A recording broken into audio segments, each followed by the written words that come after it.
Hey guys, welcome back to my channel. আশা করছি তোমরা সবাই খুব ভালো আছো। তো আমিও খুব ভালো আছি। দেখো, মর্নিংটা শুরু করেছি সাদা সাদা চাউমিন খেয়ে বরের হাতে। বুঝতে পেরেছো? এবার তো সবাই বলবে হ্যাঁ বর রান্না করে। হ্যাঁ হ্যাঁ, বর মাঝে মাঝে রান্না করে, বুঝেছো।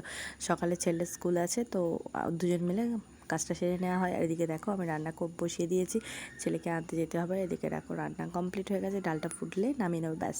তারপরে দেখো এদিকে আমি একটু হালকা করে রেডি হয়ে গেছি ছেলেকে আনবার জন্য। এদিকে একটু ছাতা, তারপর রেইনকোট সব নিয়েছি। হালকা হালকা বৃষ্টি পড়ছিল। আর এদিকে দেখো বাড়িতে ব্যাক করেছি, ছেলেকে চুলটা কাটিয়ে নিয়েছি। আর দুজনে না পুরো রোস্ট হয়ে বাড়ি ফিরেছি। এত গরম, বৃষ্টি তো হয়নি, প্রচুর রোদ।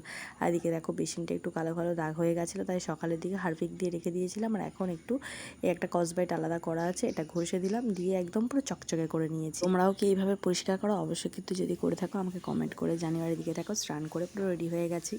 আর এদিকে দেখো আমার ছোট্ট জবা রানিটা কতগুলো ফুল দিয়েছে আজকে, দেখো। তো আজকে মিনি ব্লগটা এই পর্যন্ত। কেমন লাগলো অবশ্যই কমেন্ট করে জানিও।